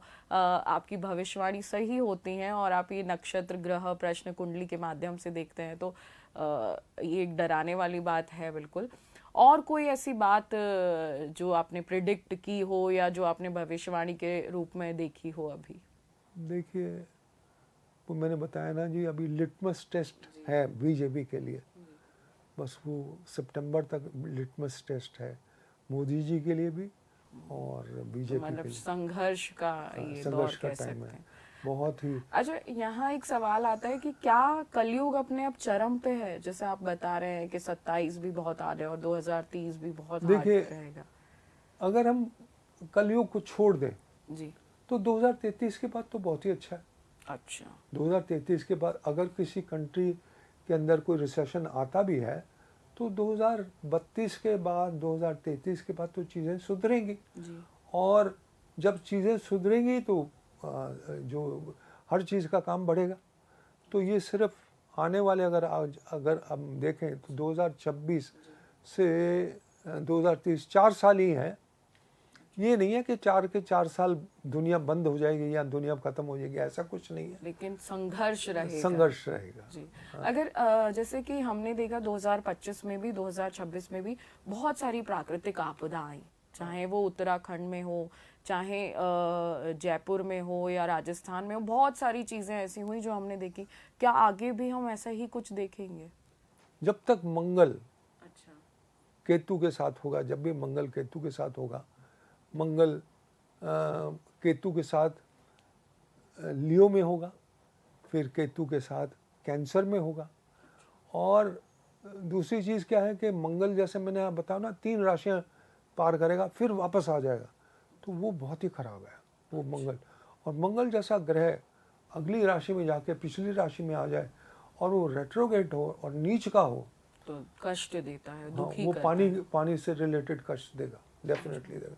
और दूसरी चीज़ देखिए, अब मैं आपको बताऊं, अब मई के महीने में है जी और कोई गर्मी नहीं पड़ी, जी कोई गर्मी नहीं पड़ी है। बिल्कुल।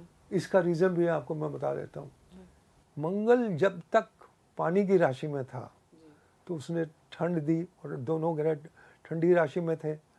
अब वो आगे गया है तो थोड़ा सा टेम्परेचर में फ़र्क पड़ेगा, पर वो सूर्य से आगे नहीं जाएगा। अच्छा तो होता ये है कि जब सूर्य से आगे जाए मंगल तो हीट का प्लैनेट है तो गर्मी देता है। तो इसका मतलब ये है कि हमारी जो अगर टाइम देखा जाए तो ये ज़्यादा गर्मी का ना पड़ने का टाइम भी है। अच्छा, मतलब इस बार ज्यादा गर्मी नहीं पड़ेगी, जो कि देखने को मिल भी रहा है, क्योंकि हम लोग जैसे दिल्ली एनसीआर में बैठे हैं, अक्सर देखा जाता था कि मई के महीने में टेम्परेचर इतना हाई होता था कि अब हम लोग कहीं दिन में जा नहीं पाते थे, रात भर एसी चलता था। बट अभी इसकी ज्यादा जरूरत नहीं हो रही, तो ये पूरा मंगल का ही प्रभाव हाँ, है। दूसरा एक चीज़ और बताना चाहूँगा, गोल्ड एंड सिल्वर। अच्छा, गोल्ड एंड सिल्वर देखिए गवर्नमेंट ने ऊपर बोल दिया नहीं बोल दिया, खरीदना है, नहीं खरीदना। साल भर तक। 2 जून अच्छा 2026 के बाद इनकी प्राइसेस और नीचे आ जाएंगे, अच्छा और प्राइसेस नीचे आ जाएंगे, जाके बढ़ेंगी फिर नवंबर में। अच्छा। नवंबर में तो अगर जो भी खरीदना चाह रहा है अभी गोल्ड, क्योंकि चाहे कोई कितना भी मना कर दे, लेकिन हम भारतीय हैं, शादियों में हर चीज में लेन देन में सोना तो खरीदते ही हैं। तो जो भी खरीदना चाह रहा है वो जून के बाद खरीदे तो सही रहेगा। हाँ, 2 जून के बाद। 2 जून के बाद खरीदे। अच्छा, अब यहाँ एक सवाल आता है गुरुजी कि क्या 2026 भारत के लिए बहुत ही बड़ा कुछ बदलाव लेकर आने वाला है? ला सकता है, अच्छा ला सकता है। वो जो लिटमस टेस्ट है वो ही डिसाइड करेगा। अच्छा अगर वो पार कर दिया तो वो मोदी जी और जो बीजेपी है एक बहुत बड़े लेवल पे पहुंच जाएगी। अच्छा, एक अगर कहें कि सबसे बड़ी पार्टी बीजेपी हो जाएगी। हाँ, अच्छा, और क्या ज्योतिष सच में युद्ध और राजनीति की भविष्यवाणी कर सकता है? क्योंकि आप इतनी सारी भविष्यवाणी कर रहे हैं, तो उसमें एक सवाल आता है कि क्या ज्योतिष विश्व युद्ध की और राजनीति की पहले से ही भविष्यवाणी कर सकता है? क्योंकि उसकी तो कोई कुंडली नहीं होती, लेकिन फिर भविष्यवाणी कैसे हो जाती है? वो हम कालपुरुष की कुंडली से देखते हैं। अच्छा वो जिसमें कि लगन जो होता है, मेष लगन होता है, और उसके बेसिस पे करते हैं। और अभी आपको बता दूं, उस काल पुरुष की कुंडली के मुताबिक शनि जो है वो 12वें घर में चल रहा है। देखा यह गया है पुराने टाइम के साथ अगर कंपेयर किया जाए तो, क्योंकि प्लैनेट्स की रेप्लिकेशन होती है, जो उन्होंने पहले किया वो साइकिल पूरा होता है, तो वैसे ही करते हैं कि वर्ल्ड के prime minister, presidents, chief minister सब चेंज होते हैं। और आप देख लीजिए सब चेंज हो रहे हैं। बिल्कुल बिल्कुल। तो एक बहुत बड़ा बदलाव आएगा जब तक शनि जो है वो इस मीन राशि में रहेगा 3 जून 2027 तक। तो एक बहुत बड़ा उथल पुथल राजनीति में रहेगा। अच्छा, अगर मैं ये कहूँ कि जो अभी पार्टी सत्ता में है, जो भारत पे राज कर रही है, वो उसमें भी बदलाव आ सकता है? पार्टी देखिए, और कोई पार्टी तो है ही नहीं जी। जहाँ तक कांग्रेस का सवाल है, वो तो सवाल मतलब ही नहीं होता जी। कि वो होगा। यहाँ पे एक चीज़ मैं आपको बड़ी इंटरेस्टिंग बताता हूँ कि इंदिरा गांधी की जब डेथ हुई थी जी। 1984 में हुई थी, शनि 24 डिग्री का था जी। और वो भी तुला उच्च की राशि में था, वक्री था, और तब उनकी डेथ हुई थी और 24 डिग्री पे था। जी। जब वो अगली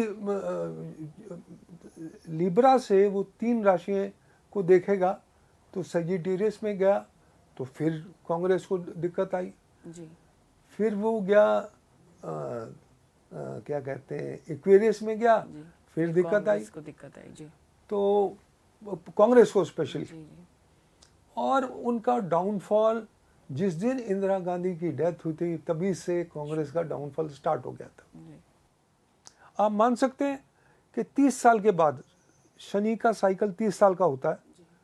मैंने ये आर्टिकल लिखा था, मेरा स्टार टेलर में पब्लिश हुआ था, मैंने पहले ही लिख दिया था कि 30 साल के बाद जब शनि वापस लिब्रा में आएगा, कांग्रेस खत्म हो चुकी होगी। कांग्रेस खत्म हो गई, अब सत्ता में आ गए।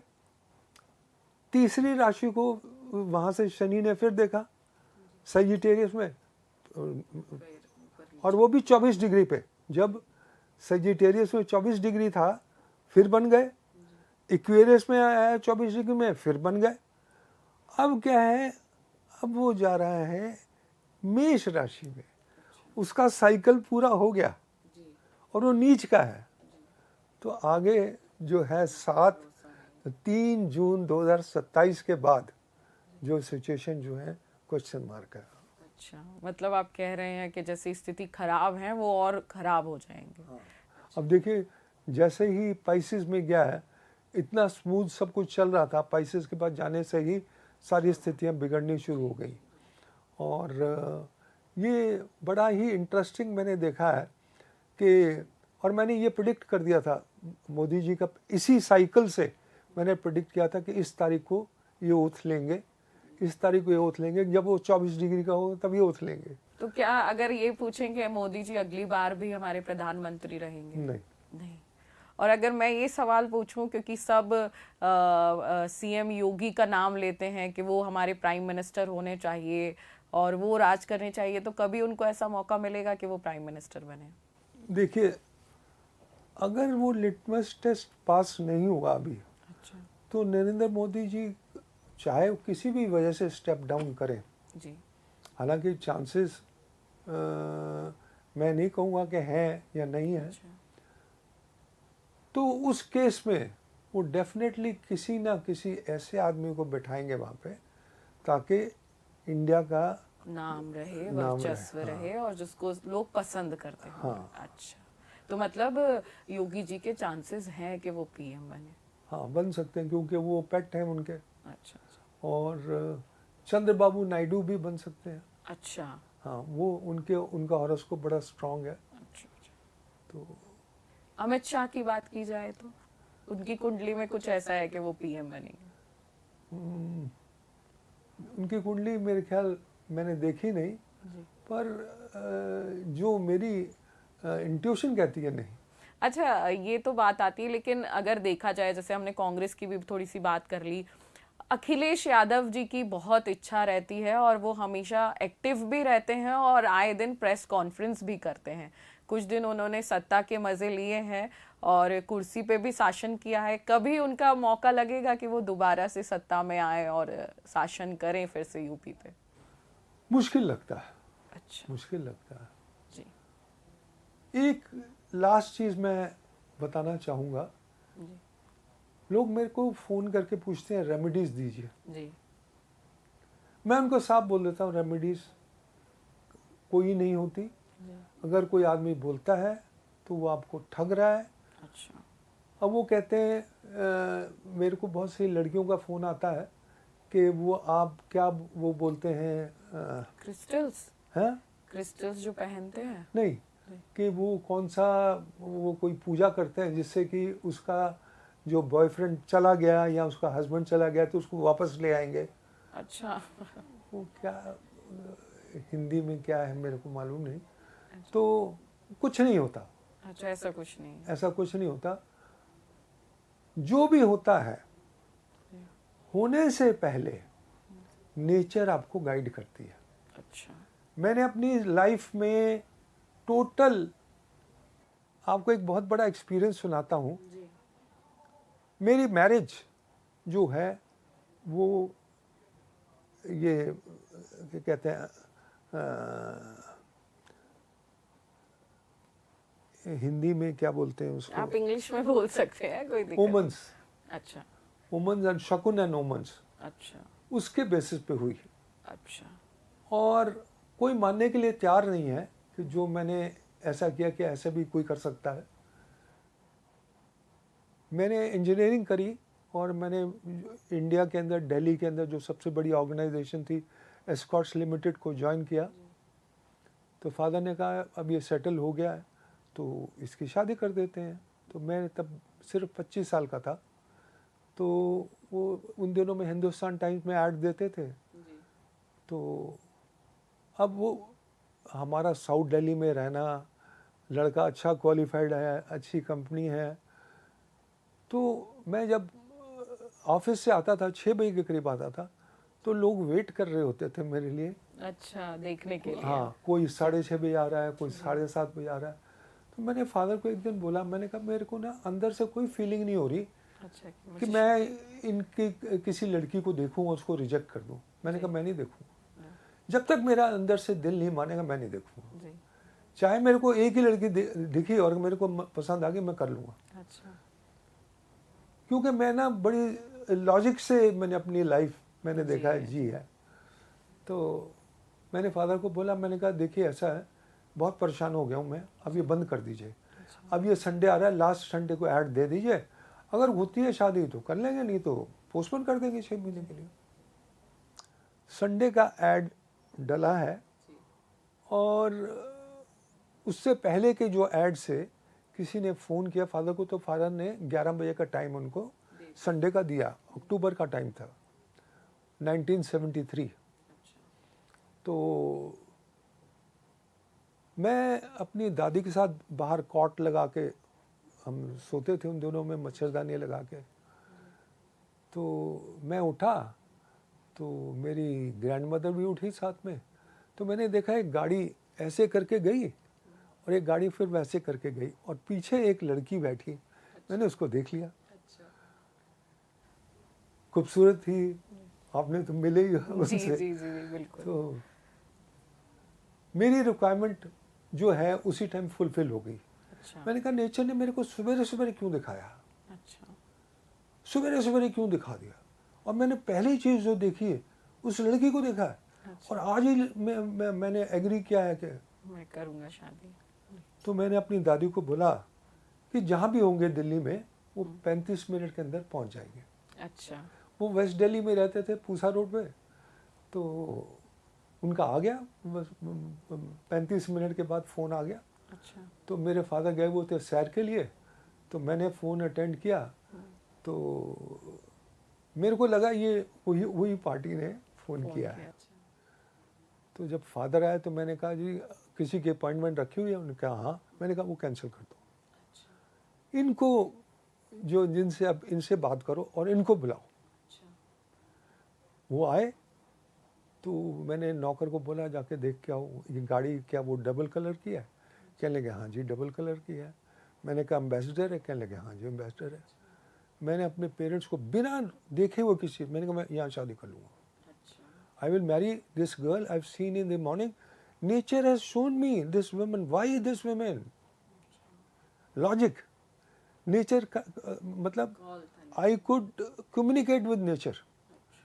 और देख के आए, हमें सब कुछ पसंद था। मैं उनके घर गया तो उनका एल्सेशियन था, वो मेरे पास आके बैठ गया। और मतलब he also showed कि भाई he is the right man.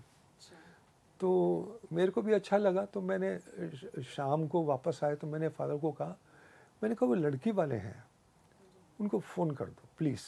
अच्छा। वो बहुत बेचैन होते हैं कि हाँ, लड़की का हाँ बहुत बड़ा बोलेगा, चीज़ नहीं, होता ना है। बोलेगा। कहने लगे 10:30 बज गए। मैंने कहा चाहे 11 क्यों ना बजे, आप फ़ोन कर दो। कर दिया फ़ोन और वही मैरिज हो गई। और आई एम टचवुड। अभी भी आप आज साथ में हैं, खुश हैं, और हमने भी देखा आपके साथ अब आई थी वो। बहुत अच्छा लगा आपको देख के, और बहुत अच्छी आपकी स्टोरी है। और कहा जाता है कि वो जोड़ियां ऊपर वाला ही बनाता है, और एकदम से आपको भी मिल गए, काफी एड्स आपने दिए, लेकिन वो जो एक कॉल था वो आपने खुद ही एक चुना। मैसेज मैं यहाँ कन्वे करना चाहता हूँ लोगों को, जो बहुत ज़रूरी है। जी जो लोग रेमेडीज मांगते हैं ना, जी। दे आर फेलियर्स। अच्छा। They have to work hard. हर आदमी इस टाइम मटेरियलिस्टिक इतना हो गया कि वो कोई ना कोई पूजा कर ले, पाठ कर ले, पत्थर पहन ले, रातों रात वो अमीर बन जाए और सारी बीमारियां उसकी चली जाए। महामृत्युंजय जाप कर लिया, सब कुछ हो गया। कुछ नहीं होता। जी। कोई भी इवेंट आपकी लाइफ में होने वाला है, नेचर पहले आपको दिखाती है। अच्छा। ये करो या ना करो। अच्छा। मैंने अपनी सारी लाइफ में यही देखा। सारी लाइफ में मैंने प्रीमॉनिशंस जितनी मेरी हुई हैं, मैंने सारा उसके मुताबिक एक्ट किया है, and I have been successful. मैंने हमेशा भगवान से पूछा है, जब भी मेरे को तकलीफ हुई मैंने उससे पूछा, 3 दिन के अंदर मेरे को आंसर मिल जाता है। और मैं हैरान होता हूँ, इसका मतलब नेचर एग्जिस्ट करती है। अगर आप कम्युनिकेट करें उससे, बिल्कुल आंसर मिलता है। आंसर मिलता है। छोटा सा मैं आपको बताता हूँ, अभी घर मेरा कंस्ट्रक्शन के लिए है, तो बिल्डर के साथ सब कुछ तय हो गया। तो बिल्डर कहने लगा खाली करो, अब कंस्ट्रक्शन स्टार्ट करनी है। तो मैंने अपनी वाइफ को कहा मैं तो ईस्ट की तरफ ही जाऊंगा। तो न्यू फ्रेंड्स कॉलोनी ईस्ट पड़ता था। तो यहाँ के एक डीलर को मैंने कांटेक्ट किया, तो उसने बोला जी दिखाता हूँ। तो दूसरे डीलर ने दिखाया था एक, तो मैंने अपनी वाइफ को कहा, मैंने कहा अभी वो देखा था और को घर कोई पसंद नहीं है, वो घर अंदर से अच्छा, बाहर फसाड अच्छा नहीं है, चलो उसको दोबारा देख के आते हैं। और यहाँ मैंने भगवान से पूछा, तो मैंने कहा मेरे को आंसर दीजिए प्लीज़। तो देखने गए वहाँ, तो जो दूसरा प्रॉपर्टी डीलर था वही मिल गया। अच्छा। और वो किसी और को वो प्रॉपर्टी दिखाने आया था। अच्छा। वही वाली प्रॉपर्टी। जी। तो मैंने रुका, मैंने उनको कहा, मैंने कहा कि सर आपने कोई प्रॉपर्टी नहीं दिखाई। कहता आपने मेरे को कांटेक्ट नहीं किया। मैंने सोचा आप सीरियस नहीं है, तो मैंने नहीं किया। मैंने कहा प्रॉपर्टी है? कहने लगा हाँ है। तो कहने लगा रात को आ जाइए 8 बजे, मैं दिखा देता हूँ। वो लेडी रहती है उनमें, शाम को आती हैं, उससे पहले आप बंद होगा तो देख नहीं पाएंगे। आप मानेंगे, मैंने उनसे पूछा रेड ब्रिक कलर की बिल्डिंग है? कहने लगे हाँ। मैंने कहा बड़े शीशे लगे हुए हैं? कहने लगे हाँ। तो मैं इतना एक्साइटेड हो गया, मैंने अपनी वाइफ को कहा, मैंने कहा घर मिल गया। जब जाके देखा तो जो लेडी रह रही थी वो उससे भी वाइब्रेशंस हमें पॉजिटिव मिली, हमने वो सेटल कर दिया। तो मैं इमीडिएटली हाथ जोड़े भगवान को, मैंने कहा हे भगवान, आपने मेरी इच्छा पूरी कर दी और मेरा आंसर दे दिया। तो मैंने देखा कि अगर आपका दिल साफ है और आप कनेक्ट करते हो तो भगवान आंसर देते हैं। बिल्कुल भगवान आंसर देते हैं। हम लोग बहुत मटेरियलिस्टिक हो गए हैं। जी। कोई वैल्यूज नहीं रही। इजी वे गो आउट सोचते हैं कि कुछ मिल जाए, कुछ कर लें, फिर मतलब कोई भी वैल्यूज नहीं रही है हमारे। जो हमारे रिलीजन की वैल्यूज खत्म हो गई है। अच्छा। अगर हम सिंसेरिटी से काम करें, अगर डोनाल्ड ट्रंप विश्व कहता मैं नहीं ज्योतिष में मानता, अगर उसको पता होता ये करता ये क्या सब कुछ? बिल्कुल नहीं। कि मुंह के ऊपर चपेट पड़ेगी जी। तो ये करता? बिल्कुल नहीं। तो वो कहते हैं कि हम ज्योतिष ही नहीं मानते, जो ज्योतिष मानता है उसको कंट्री से बाहर निकाल देंगे। अच्छा। इस तरह का बहुत सारी कंट्रीज में तो ऐसा है। जी जी जी। अच्छा, यहाँ एक बात आती है, आपने भी बोला कि जैसे कनेक्ट करते हैं और जवाब मिलता है, और जैसे आपने बोला कि लोग आधुनिकता में अपनी चीज़ों को भूलते जा रहे हैं और इजी वे गो आउट ढूंढते हैं कि जल्दी से हो जाए, कुछ रेमेडी कर लें, कुछ मंत्र कर लें, कुछ जाप कर लें। वहीं अब एआई का ज़माना आ गया है। तो उसके लिए कोई भविष्यवाणी है कि क्या एआई आम जनता पे, आम लोगों पे, नौकरी पे, राजनीति पे हावी होगा ये, या बिल्कुल हमारी हावी हेल्प होगा, करेगा? बिल्कुल हावी होगा। बहुत से लोगों की नौकरियां जाएंगी। देखिए वो उसका भी रीजन बताता हूँ। राहु एक्वेरियस में चल रहा है। राहु जो है रिसर्च का कारक है, और वो अपने नक्षत्र में, कुंभ राशि में अपने नक्षत्र में जाता है, और वो 11वां घर होता है कालपुरुष की कुंडली का। उसने एआई का कर दिया, मरकरी के साथ मिला, उसने एआई का विख्यात हो गया। अब वो जब 10वें घर में आएगा नवंबर के बाद से, वो प्रैक्टिकल शेप में आ जाएगा। वो आएगा नवंबर के बाद में, 1.5 साल के अंदर उसमें लोगों की, बहुत से लोगों की नौकरियां जाएंगी। अच्छा, तो ये एआई घातक तो नहीं साबित होगा? नौकरी जाएगी, बट क्या है कि एआई से बहुत सारे ऐसी चीजें जो पॉसिबल हैं, तो क्या ये घातक भी साबित हो सकता है? बिल्कुल हो सकता है, अगर लोग इसको नेगेटिव तरीके से लें तो घातक भी हो सकता है। अच्छा, यहाँ एक और मैं सवाल पूछना चाहूँगी, फिर हम अंत की ओर चलेंगे, क्योंकि आपने बहुत सारी ऐसी प्रेडिक्शन की और बहुत सारी ऐसी बातें हमने जानी जो हमारे विश्व स्तर पर जानना ज़रूरी थी। यहाँ एक सवाल है कि आपने भी देखा होगा और आप पहले भी देखते होंगे, हमारा भारत धर्म प्रधान देश कहा जाता है, और पहले शुरू से ही हमारे यहाँ पूजा पाठ, धर्म, संस्कृति को बढ़ावा दिया जाता है। लेकिन अभी के कुछ सालों में आपने भी ये नोटिस किया होगा कि धर्म आध्यात्म को बहुत ज़्यादा तवज्जो भी दिया जा रहा है, बहुत ज़्यादा माना भी जा रहा है, और उसको आगे भी बढ़ाया जा रहा है। तो भारत देश के लोगों का धर्म के प्रति झुकाव, और जो धर्म का प्रचार प्रसार कर रहे हैं उन लोगों के प्रति झुकाव, क्या सही है? क्या हमारे लिए अच्छा है, और क्या ये अच्छा रहेगा? देखिए, अभी तो मंगल की दशा चल रही है। मंगल की 7 साल की दशा होती है। मंगल के बाद राहु की दशा स्टार्ट होगी। तो राहु की दशा 7 साल के बाद होगी, तो 7 साल का मतलब ये है 2025-2032 वो ईयर बहुत अच्छा होगा इंडिया के लिए। वो ईयर राहु की दशा है, राहु एग्जॉल्टेड है, लगन के अंदर है। अभी कह रहे हैं कि इंडिया वर्ल्ड पावर बन जाएगी, तो मेरे को हैरानगी हो रही थी, कैसे कह रहे हैं वर्ल्ड पावर बन जाएगी। पर हाँ, जब राहु की दशा स्टार्ट होगी 2032 में, तो उसमें सब कुछ अच्छा होगा जी, मतलब अच्छा रहेगा। हाँ। अच्छा गुरुजी, आपने बहुत सारी बातें हमें बताई, समझाई। अब अंत में आप जाते जाते हमारे दर्शकों को कुछ बोलना चाहते हो, सचेत करना चाहते हो, चाहे वो विश्व स्तर पे हो या भारत देश के लिए है, तो बताइए। देखिए, मैं जिस तरह मैंने स्ट्रेस किया कि घर जो रोज़ की समस्याएं हैं आपकी, वो टैकल की जा सकती हैं कम्युनिकेशन विद नेचर। मैं आपको बता रहा हूँ 60% प्रॉब्लम्स आपकी सॉल्व हो जाएंगी अगर आप ध्यान दीजिए। मैं छोटा सा एग्जांपल देता हूँ। आप घर के बाहर निकलते हैं और आपने हॉस्पिटल जाना है और किसी की डेड बॉडी देखते हैं, तो आपको नहीं जाना चाहिए ना। अच्छा। नहीं जाना चाहिए, तो मुहूर्त ठीक नहीं है। हाँ, अगर आप हॉस्पिटल जा रहे हैं, किसी की अच्छी न्यूज़ आ गई कि हॉस्पिटल में था वो बच गया, तो आप जाओगे हॉस्पिटल में, बच जाओगे। बड़ी सिंपल सी बात है। आप जा रहे हैं, घर से निकले, नई जॉब ज्वाइन करने जा रहे हैं और ट्रैफिक में कहीं फंस गए, उस जॉब में कुछ नहीं मिलने वाला। अच्छा। उस जॉब में कुछ नहीं मिलने वाला।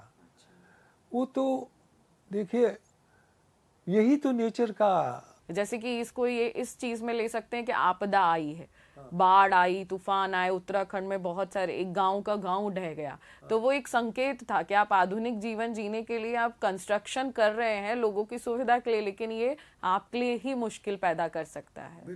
जी, तो यही है बस इन शॉर्ट कि आदमी अगर नेचर के साथ कम्युनिकेशन करे, तो मैं चैलेंज करता हूँ, I can write a book on this. मतलब रोज़ के एक्सपीरियंस मेरे इतने हैं और इससे मैं बड़ा प्रभावित होता हूँ कि ज्योतिष ने ही मेरे को इस फील्ड, ये मेरा ये जागृत किया। एक कहते हैं ज्योतिष is a ladder to spiritualism. तो स्पिरिचुअलिज्म की तरफ इसीलिए ज़्यादा झुकाव हो गया।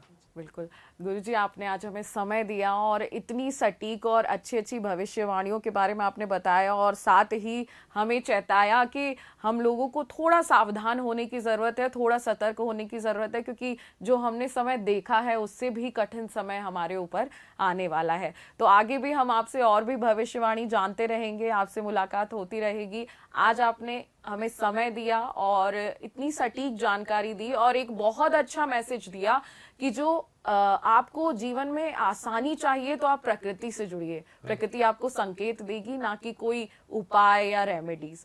आज आपने हमें समय दिया, उसके लिए बहुत बहुत शुक्रिया गुरु। धन्यवाद। और मैं अपने दर्शकों को भी धन्यवाद बोलता हूँ कि उन्होंने टाइम निकाल के मेरा पॉडकास्ट। जी बिल्कुल। तो ये विशेष पॉडकास्ट जिसमें हमने अमेरिका की बात की, इजराइल की बात की, युद्ध, राजनीति, सब की बात की, लेकिन सबसे बड़ा इसमें ये बात निकल के आई कि भविष्यवाणी सच होती है, क्योंकि गुरुजी ने पहले भी कई भविष्यवाणी की हैं, वो सच हुई हैं और इस पॉडकास्ट में इतनी बड़ी बड़ी भविष्यवाणी करी गई हैं। तो आपको पहले से ही सचेत हो जाना है कि हमें आगे का जीवन और आगे का समय किस तरीके से बिताना है। और साथ ही सबसे बड़ा मैसेज कि वक्त जो लिखा हुआ है वो जिंदगी में होना ज़रूर है, जो प्रकृति हमें देगी वो हमें मिलेगा ज़रूर, लेकिन हमें प्रकृति से जुड़ना है ताकि जितने भी हडल्स आ रहे हैं, जितने भी आपदा आ रही हैं, उसका सामना हम एक अच्छे से कर सकें और स्ट्रांग रह के कर सकें। आप हमारे साथ बने रहिए और हमारे विशेष पॉडकास्ट देखते रहिए और इस पॉडकास्ट को ज़्यादा से ज़्यादा शेयर करिएगा ताकि जितने भी लोग हैं वो जान सके कि आगे हमारे साथ क्या क्या होने वाला है। नमस्कार। इसी प्रकार की वीडियोस देखने के लिए हमें सब्सक्राइब करना ना भूलें और एस्ट्रोलॉजी से जुड़ी लेटेस्ट जानकारी के लिए डाउनलोड करें माई ज्योतिष ऐप।